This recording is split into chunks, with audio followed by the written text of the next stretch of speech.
Implantée au Gabon, en Guinée équatoriale, au Tchad, en France et enfin aux États-Unis, en effet, l'Église internationale de Nazareth, par le biais de son fondateur, le révérend pasteur Georges Bruno Ngoussi, est porteur d'un message prophétique et non de moindre dans le monde. Ce grâce à une vision à travers laquelle, d'entrée, il explique le bien fondé du symbole prophétique auquel s'identifie le Gabon. Alors, le 12 décembre 2015 ne représente pas simplement une date.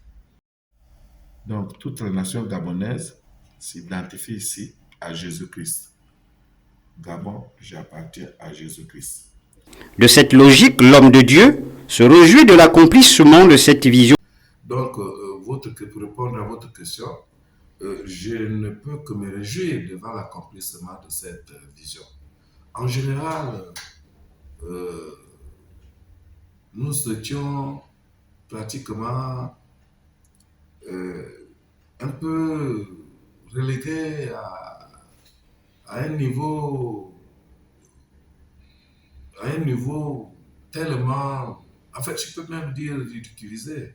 Nous étions humiliés parce qu'en 2009, vous vous rappelez, je fus candidat à l'élection présidentielle. Mais j'avais reçu cette vision qui semblait être une façon de pouvoir sortir du cadre même de la spiritualité. Or, c'était cela, le bien fondé même d'un homme de Dieu. J'ai dû le comprendre quelque temps après, parce que regardant à la lumière des Écritures, nous voyons que le véritable pasteur, c'est le bon berger. Aussi, au cours de l'entretien qu'il a accordé à notre rédaction, comme il est de coutume d'ailleurs, le révérend pasteur Georges Bruno Ngoussi, tout en reconnaissant déjà l'appel lancé par le pape Jean-Paul II il y a quelques années, il constate la fidélité de l'Église catholique. Je suis le plus heureux. Pourquoi?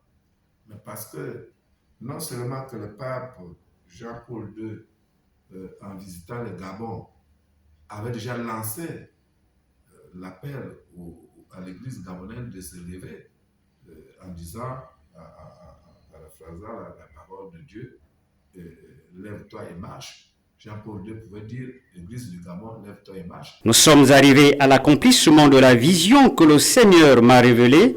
Gabon, j'appartiens à Jésus-Christ. C'est pourquoi les chrétiens de l'Église internationale de Nazareth dans le monde ne sont pas des missionnaires, mais plutôt des missionnaires pour la mise en pratique de la dite vision afin de faire comprendre à l'humanité que sans Dieu, le Gabon ne peut être bien géré, a conclu le révérend pasteur Georges Bruno Ngoussi.